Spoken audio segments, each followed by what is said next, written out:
What's up, everyone? My name is ZayNews, and this is the ZayNews Podcast, where we talk about all things basketball, whether it's the NBA, college hoops, youth sports, you name it.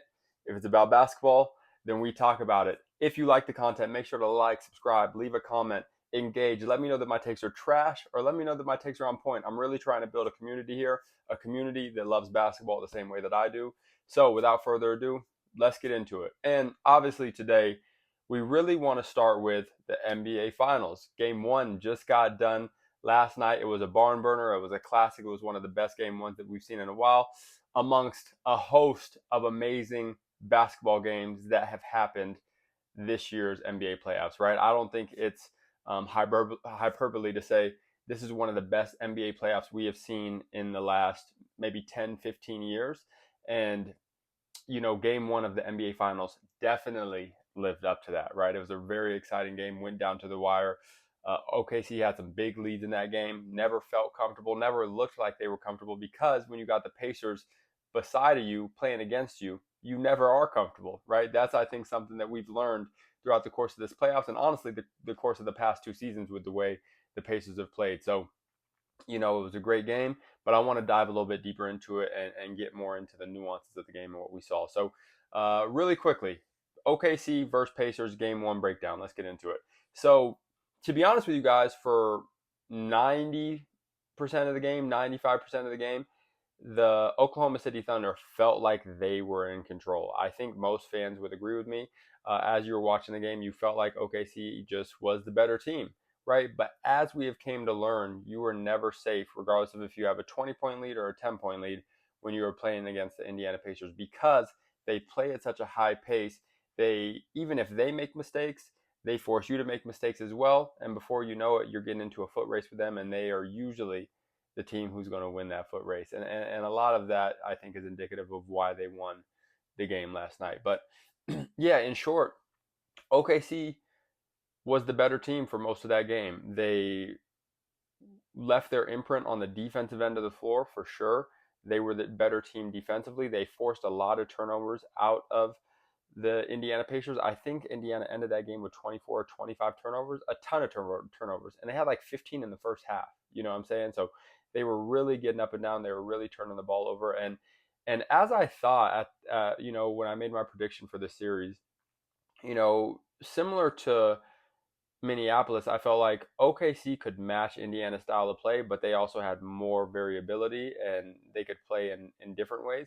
And that was going to lend itself well to OKC and be the reason ultimately why they won the series. Now, I still think that OKC will win the series right now at this point. We'll see if Indiana finds a way to win two games on OKC's home floor. But with that said, what Indiana shows that just because another team can match their style of play doesn't mean that they can do it better, right? It doesn't mean they can do it better, and that really shined through yesterday because Indiana did not play a great game, right? 25 turnovers is indicative of that.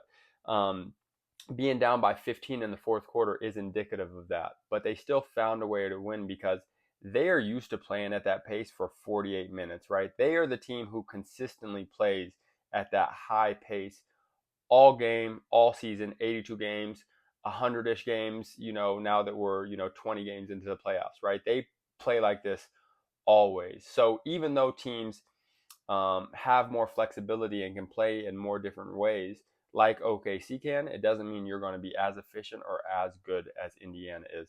And that's the mistake I made when I was breaking down them versus the Knicks. And I think that's the reason why they beat OKC in round one. They're just a little bit better, right? Because you have to be on point for 48 minutes to beat this team because they can just put a pace on you so fast, and a 10-point lead can turn into 2 points down in 2 minutes, it feels like. You know what I'm saying? Seriously. In 2 minutes, it can go from 10 points to, dang, how'd we get down to? You mix some free throws in there just because they're getting up and down so quick. You make some boneheaded mistakes on offense. You don't get, you're not crashing the glass. You're not getting offensive rebounds to slow the game down a little bit. You're not getting foul calls. You're just getting one-shot possessions. That's killer. Against Indiana, you cannot just get one-shot possessions constantly, right? You got to find ways to get more possessions, to make the most out of those possessions and not allow them to get out, run, and get easy offense. Because when they can get easy offense, I mean, they're in the NBA Finals. Is it is it bad to say that they're the best team in the NBA when they're getting out and doing that? I don't think it's unreasonable to say that with where they're currently at, in the NBA Finals. So yeah, that's a lot of what happened. Now, excuse me. I have seen a lot of people say, um, how do I want to put this? I have seen a lot of people say that the Oklahoma City Thunder gave away that game. And to a certain extent, yes. But I think this is the perfect scenario where it's a little bit of both. Now, you've seen teams in the past who absolutely fold, they break down, they start making terrible mistakes, and they just give the game away. I don't think that's what happened here. And the reason I want to preface this and I want to specifically really hone in on this point is because we have to start giving credit to Indiana for what they do over and over and over and over again, which is make tough comebacks, hit tough shots down the stretches of games, and ultimately just find ways to win at all cost. Indiana, if for nothing, they are the best team at finding ways to win at all cost. And when we say Oklahoma City just gave that game away, we are taken away from what the Indiana Pacers did on a night where Tyrese Halliburton didn't have the best game, even though he had the most important shot. Even Siakam, even though he had 19 and 10, didn't have the best game, right? So your two best players don't have the best game. You turn the ball over 20 times, and you still find a way to win. You need credit for that. Absolutely. Now, we can dive deeper into Oklahoma City and what they did poorly. And more specifically, where I thought Oklahoma City fell short was at the 9-minute mark of the fourth quarter after Jalen Williams got that steal, went down court, got a dunk.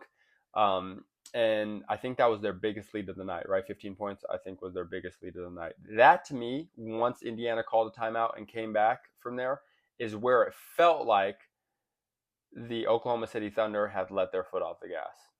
That I think for me, when I was watching the game, it seemed like the tone of the game started to change at that point. Now, there were still some big plays to be had. Lou Dort had that tremendous block. To be honest, I thought the game was over at that point as well, but Indiana just kept clawing, kept fighting, kept finding ways to make plays, get the game closer. OKC, wasn't getting into their continuity as much, wasn't getting easy buckets as much. Indiana tightened up on their defense, and you just saw it possession after possession, possession after possession. Indiana inching closer, closer, closer. And then end of the game, it comes down to a, like 2-possession game. OKC missed, I want to say 2 or 3 shots in a row where they had brought the ball down, gotten into their offense. Shea isolates, gets a shot, misses the shot.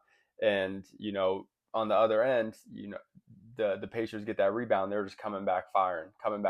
And then are you surprised at this point that Tyrese Halliburton hits the shot? Because honestly, as soon as he got the ball, I was thinking, oh, I know what's about to happen here.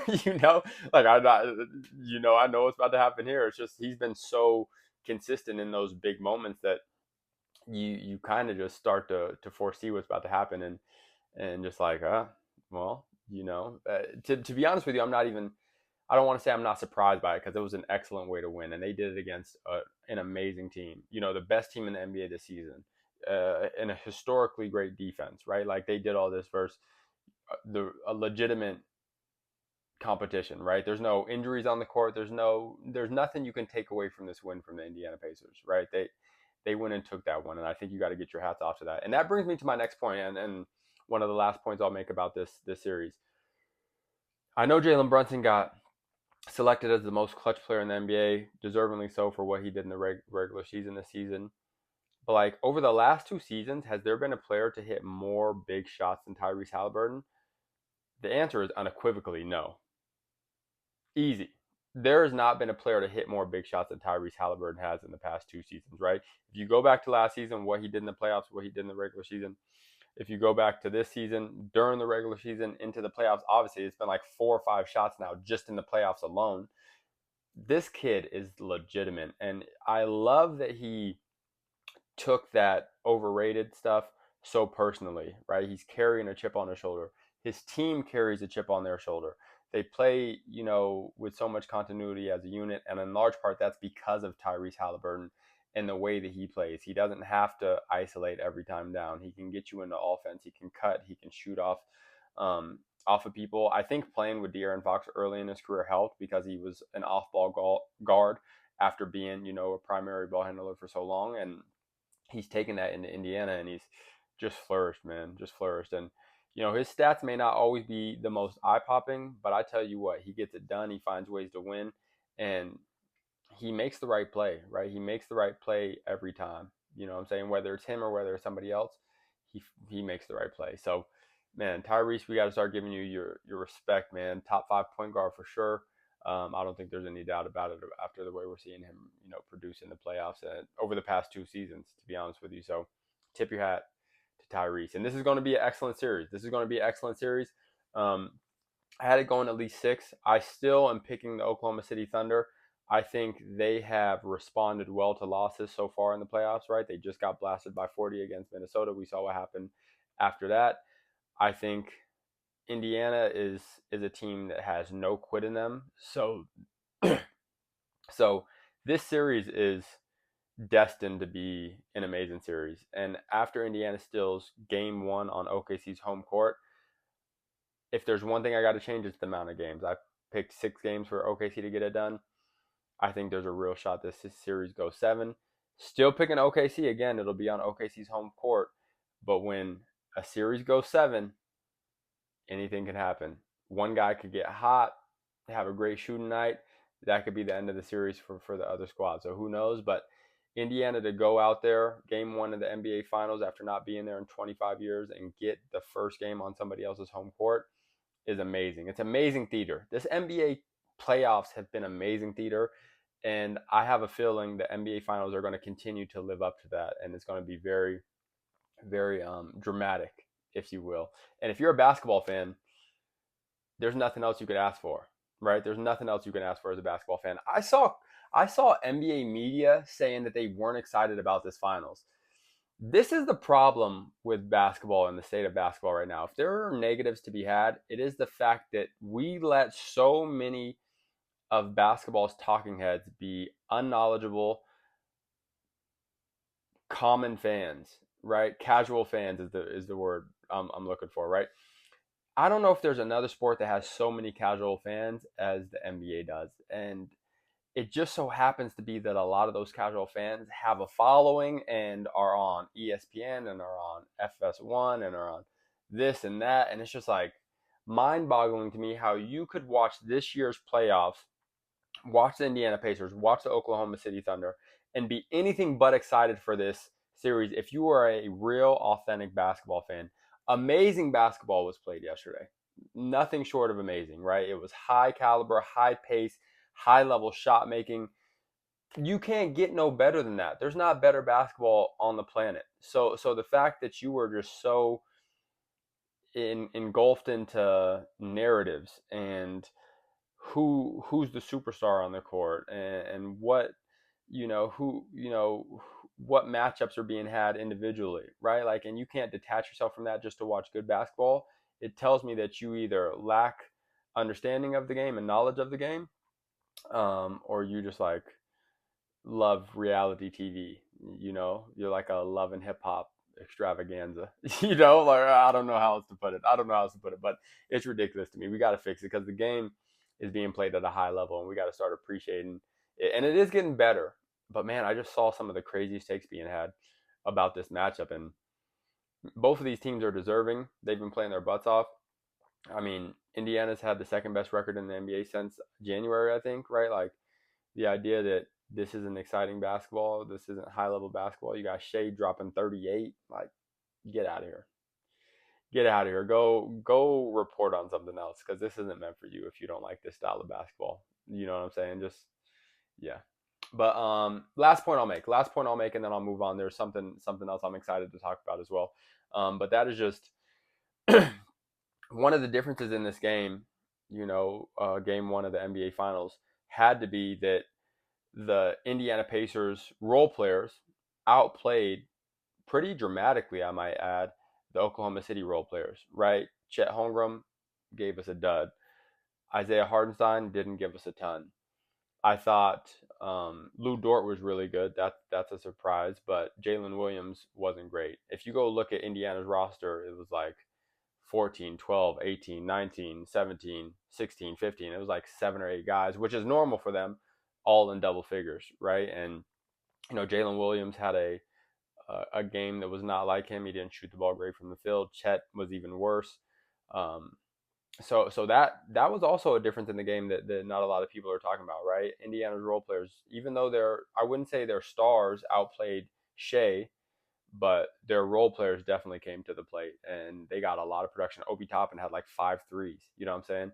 So they got a lot of production out of their role guys, and I think that was another one of the difference, because when your role guys are cooking too, your defense is going to be better. They're going to be more engaged because they're hitting shots. They're going to want to compete at a higher level, and it's just a trickle down effect when everybody's getting love and playing well. So that's something to consider, right? If they can continue to outplay OKC's role players, which if there's one team in the NBA who has the roster configuration to do so, it's Indiana. They're just as deep, and they all their depth is productive in their minutes. So that's something to look out for. Now, I don't think that'll happen. And honestly, I'm interested. I think even though they didn't start Hardenstein, I'd like to see them start Hardenstein, to be honest with you, alongside Chet, because I really think Chet may be, maybe not for a whole 48 minutes, but in spots, here and there, I think he might be their best defender on Siakam. One, Siakam, he's not as good attacking from the perimeter as he is in the mid post. Chet can move his feet good enough to guard him on the perimeter. He's long enough to contest shots on the perimeter. And also, you get him into the mid post where Siakam likes to operate. I feel like it's going to be tougher shooting over 7-2 than it is over, Lou Dort or Caruso. Now, it's not to say that those guys did a bad job. They did a good job guarding Siakam.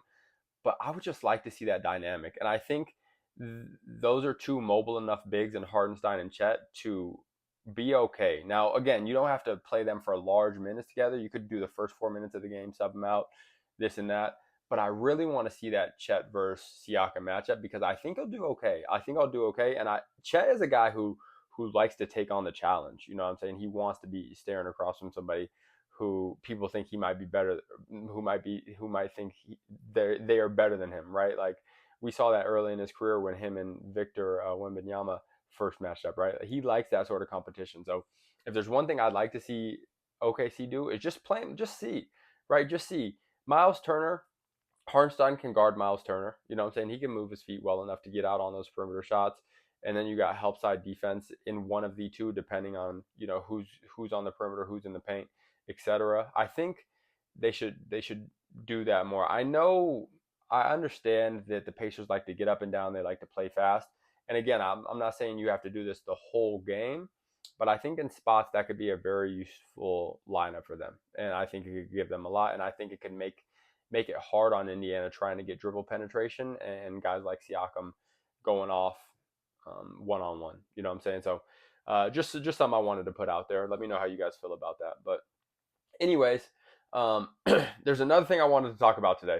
And I'm really excited about this because obviously the NBA season is winding down. There's only so much more day-to-day basketball, relevant basketball that we could talk about in that regard. So obviously as the summer approaches, I'm going to get into more narrative-driven basketball discussion, GOAT debate stuff, who's better all time, those sorts of arguments, things that I haven't talked about too much yet, but I'm really excited to talk about. And as you can see by the book in the back, I'm a Kobe guy, right? I'm a Kobe guy. So I felt like it was only right to start off talking about Kobe a little bit. And let me do this right. Let me set this up. Kobe Bryant, since retiring, has been greatly underrated, undervalued as who he was as a basketball player. Let me restate that. Kobe Bryant, since retiring, has become... I gotta fix this up right because I want to make sure you guys understand me. Kobe Bryant has become criminally underrated by the mass majority of fans, and it is pissing me off. If you did not watch Kobe growing up, I don't want to hear your takes about how he's not even in the top 10.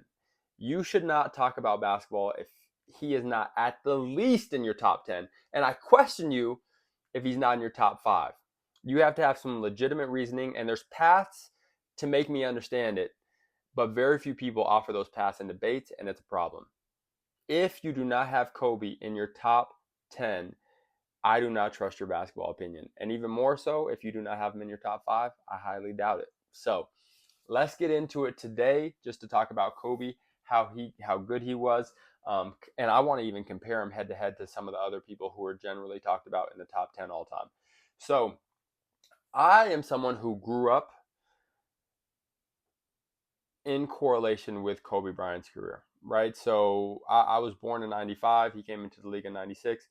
But when I started to form my love for basketball when I was like 6, 7, 8, 9, 10, he was the example. He was who you strove to be. He was someone you watched and kind of ogled at. He was someone who you didn't know how he was doing the things that he was doing on the court. He's the one of the driving forces as to, I think, why my work ethic is what it is today. He inspired me to compete at a high level, play hard. I started shooting like a mid post fadeaway when I was in like 7th, 8th grade because that was Kobe's patented move at that point in his game. So I mean, just an exceptional talent, exceptional player. In terms of like the 2000s, best player of that generation to me, with a gap there. If I'm being honest with you, the way that he dominated that era is just something to behold, and he had every skill, whether it was going left, going right, pull ups, pump fakes, spin left, all the footwork. You know what I'm saying? You see guys like Jalen Brunson with amazing footwork, Shea with amazing footwork. Kobe was that guy. You know what I'm saying? Kobe was that guy for his time. And one thing that gets, I think, very understated and not contextualized properly is the era that he played in. He played in an era where it was still two bigs in the paint. The 3-point line was not a hot commodity, though they shot it more than the 80s and 90s, obviously. But you're playing against the toughest defensive era, the slowest paced era ever, and you're still scoring 35 in a season, averaging 35 in a season, 32 in a season. He had a season where he averaged 32, 6, and 6. Getting all defensive teams, that's a thing that is vastly underrated when it comes to Kobe's career. You know what I'm saying? 12 all defensive teams, the most I think out of any guard ever. Like, it's just ridiculous. And the fact that his career has become so minimized, people will point to him playing with Shaq. People who point to him losing in the first round when his team was crap, or you know what I'm saying? It's just those arguments lack substance, right? They lack foundation. And can I say one thing? I want to say one thing right here. There is not a player in NBA history that if they met up with prime Shaq at the beginning of their career, they would not have played second fiddle. Let me repeat that again. There is not a player in NBA history who would not have played second fiddle to Shaq if they started out their career with him. Michael Jordan would have been passing that ball into Shaq on the block whenever Shaq wanted it. LeBron James would have been passing that ball into Shaq whenever Shaq wanted it. Magic Johnson, even though Magic Johnson was a willing passer, so he wouldn't have cared too much. Larry Bird. You go down the list. Steph Curry. All that, running off screen and stuff, it's quiet. Give that ball to Shaq.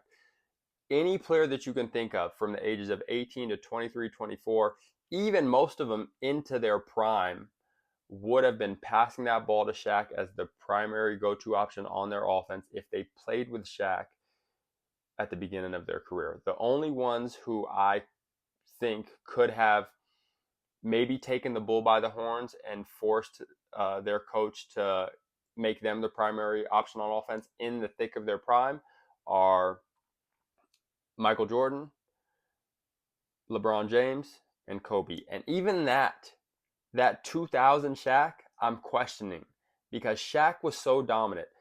That player might be the craziest peak that we have ever seen for like a 2-year span. And that is not overstating it one bit. Any one of these guys would have played second fiddle to Shaq if they played with Shaq early in their career while Shaq was at his peak.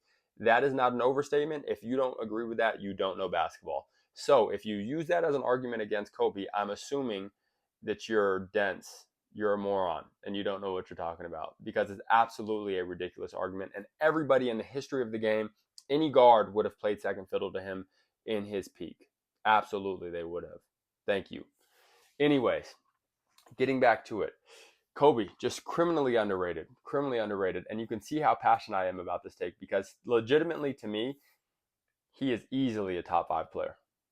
Easily a top 5 player. I don't think there's really much debate about it, right? And if you go down the list of guys who are commonly talked about in the top 10, it's very easy for me to make a case as why he's better than the vast majority of them, right? There's a few that is tough. LeBron, MJ. There's a few, Kareem. There's a few that is really tough. But for the most part, to me, it's very easy and clean cut why he's better than these guys. And I'm going to go down the list here soon, individually, each of these guys, and tell you why he's better than the vast majority of them. So let's start.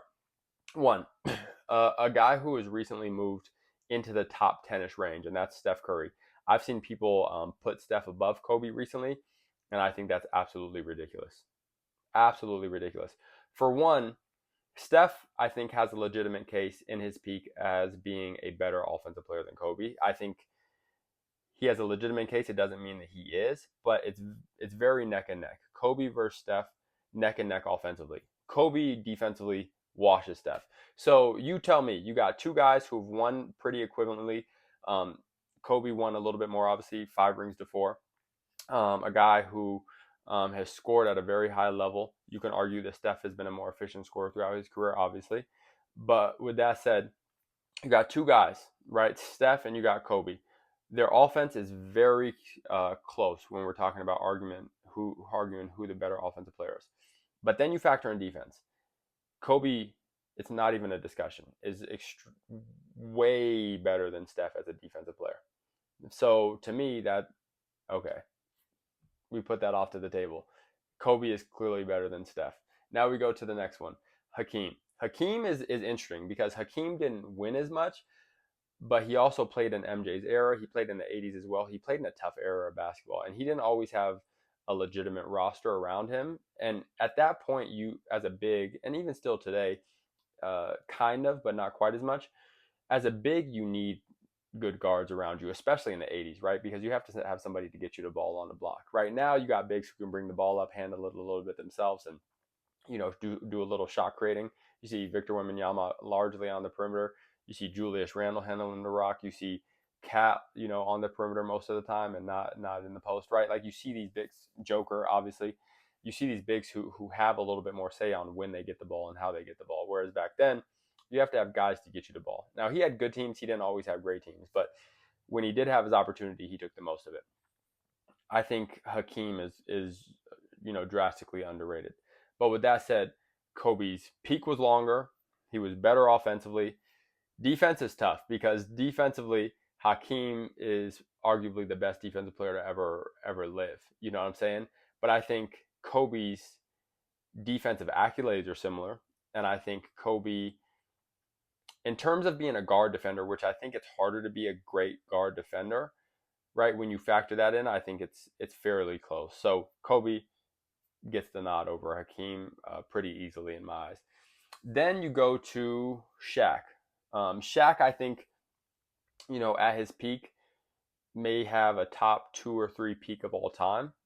Like him, MJ, who's the third? I don't know. But like maybe the third is Kobe, maybe it's LeBron. I don't know. But like Shaq, you could argue, has the best peak of all time, and I don't think that's crazy to say. His peak is exceptionally high.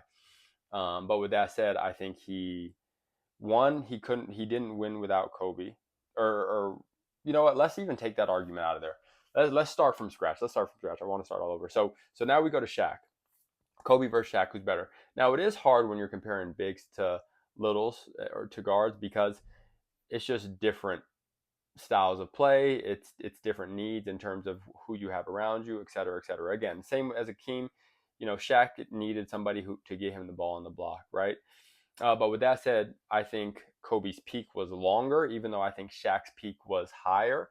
I think Kobe was a better defensive player, and I think offensively he was a better player as well, right? One thing that Shaq has on him is that he had an extremely high peak for a short window, but I think every other box Kobe checks. So I'm putting Kobe above Shaq. Guys like Wilt Chamberlain and Bill Russell, you're not going to hear me talk about, just because that era is so far away. It's very tough to gauge. Rules were different, all this sort of stuff. Um, Bill did what he did. I think if you wanted to have that argument, you know, and this is why I say I'll listen to you if you don't have Kobe top five, and it's because these guys. So if you do have somebody like Bill Russell ahead of him, I'm not going to argue with you, because Bill Russell, one of the best defensive players to play the game, one of the best rebounders to ever play the game, one of the best winners to ever play the game. You know what I'm saying? So if you have Bill Russell there, I get it. Wilt's a little bit harder for me, even if you do have him in there, right? I know he had amazing stats. He wasn't a great teammate. He didn't win a lot. And to be honest with you, skill for skill, player for player, he's not a better player than Kobe. You know what I'm saying? Like, if you want me to get real about it, and we go back to that, he's just not a better player than Kobe. Kobe could average 50 in that era as well, maybe more. He averaged 35 in the slowest pace ever in the NBA. So without getting too far into that, that's my thoughts. Moving on, Tim Duncan. Now, Timmy, man, Timmy is a competitive one. This is one where it starts to get a little bit tough, right? Because Tim Duncan, similar eras. Tim Duncan has 2 MVPs. Tim Duncan, I think, has a Defensive Player of the Year under his belt. He carried those first 2 teams in San Antonio. Not carried, right? He still had David Robinson on the first one, who was not so far removed from his prime. But, the second one was before those guys really, like the Tony Parkers, the Ginobilis of the world, really started to come into their own. I think by the third one they had came into their own, 05 and 2007 for sure. But with that said, Tim's a tough one because they battled it out in the same era. They both won at a high level. But honestly, I think Kobe's peak is higher and longer than Tim's was. So Tim had a great peak. Tim, I think he was better sooner than Kobe, right? Like, he came into the league just ready to go, and he performed at a very high level. All kudos to Tim. And I think defensively they're pretty similar, but I think offensively Kobe's the better player. I think Kobe, longevity wise, played at a higher level for longer in terms of like being the guy, right? He was the guy for longer. By the time 05, 07 came around, Tim Duncan was down to averaging like 18 and 9, which isn't bad by any stretch. And he was a great winner who did a lot for his team outside of just those primary stats. But still, like, Kobe was still averaging 25, 30, 35 in those same time frames. And he did so for like 6-7 years after that. You know what I'm saying? So I think it's a pretty easy argument from that perspective to put Kobe over Tim. Now, Tim still won the same. You could make a case for Tim. But for me personally, as individual players, I think it's pretty clear that Kobe won. I think Kobe, not only, for the reasons I just mentioned, but also head to head, that he beat Tim more than Tim beat him, and, for that reason, I got Kobe ahead of him. Now, I'm about to get into 2 guys who are staples in everybody's top 5, pretty much everybody's top 5 to 7, and, changed the game, had a profound impact on the game, and they quite possibly can be one of the primary reasons why the NBA is the way it is today. And that is Larry Bird and Magic Johnson. So I don't want to discredit them in any way, but I have to tell you guys, I think if there's 2 people on this list out of the top 10 who are very easy to say Kobe is better than, it might be these 2 more than anybody else. And I got to keep it real with you guys. One, like, if we go down the list and just start checking boxes, longevity, Kobe has them beat. Peak, Kobe has them beat. Offensive firepower, Kobe has them beat. Who's the better defender? Kobe by a mile on both of them has them beat. He won the same as Magic. He won more than Larry. He won the same as Magic in less, right? Because he went 5 for 7 as opposed to 5 for 9. So to me, it's just clear as day. There's not really an argument to be had, in my personal opinion, for Larry Bird or Magic Johnson to be a better player than Kobe Bryant. Now, if you are an old head, or if you're one of those people who love to differentiate between better and greater, okay, because the impact that Larry and Magic had on the NBA and how important they were to keeping the NBA afloat. I understand that. I think Kobe was just as, if not more, impactful. But with that being said, I will hear you out if that's your argument. But in terms of who the better basketball player is, Magic Johnson or Larry Bird do not have a case as being a better basketball player than Kobe Bryant. Thank you. Okay, moving on. Last two I'll do. LeBron, or last three, excuse me. We got LeBron, we got MJ, and then we got Kareem. These are all three people who I think have clear cases as being better than Kobe. Now, what my opinion is on that is different, but I think if you have these three people above him, I won't spend too much time arguing with you because in terms of accolades, they all have the accolades. LeBron has the longevity. Mike has the peak. Mike was just as good offensively and defensively. Kareem was great offensively and defensively, and he has the longevity as well. LeBron, his longevity is insane. His peak is super high. I think their peaks are pretty similar. You could argue LeBron's peak is higher. One thing I will say, if I'm going down the list and I'm being nitpicky, I think, somebody like LeBron, for example, I think he kind of underachieved defensively. There has been a narrative throughout his career that he is a guy who is an extremely high level defender who can guard 1 through 5, and he can lock up 1 through 5. Now, I agree when he wants to, and that is a very, very important distinction. When LeBron wants to defend, we saw it this year at 40 years old. He can defend at one of the highest levels we have seen. He only has 6 all defensive teams. For a guy who's played 22 years, who is the caliber of player that he is, right? An all-time top 3 player in the NBA, I think it's fair to say he is underachieved on the defensive end of the floor because he has made it his priority to not defend consistently at different points in his career. When he left Miami and went to Cleveland, he was not a great defender over that stretch. When he first got to LA, in certain stints, he was not, after the ring, right? Like, he was not a great defender for a 3 or 4 year stretch. And I know he's getting older at that point, so I don't want to hold that against him too much. But I think he has made throughout points in his career conscious choices to defend or not to defend based on how much energy he has to expend on the offensive end of the floor. And I get it. He has carried a large burden on his shoulders at different points, especially offensively. But we do not give that grace to anybody else, so we should not give that grace to him. And better yet, some of these other guys who are in this conversation with him didn't give that excuse to themselves. Kobe was getting all defensive teams in his prime when he was getting his highest usage rates on the offensive end of the floor. On the offensive end of the floor, Michael Jordan was doing the same thing. You go down the list, Hakeem. Bigs are a little bit different, so I want to give some grace there.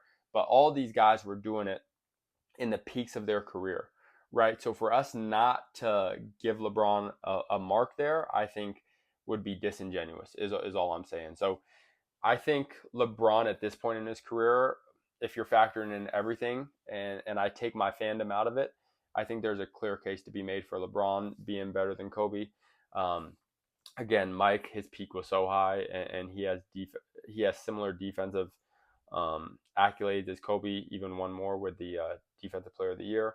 And then Kareem, just like such a lengthy career, so much winning, so many MVPs, so much longevity, right? There's a case for Kareem as well.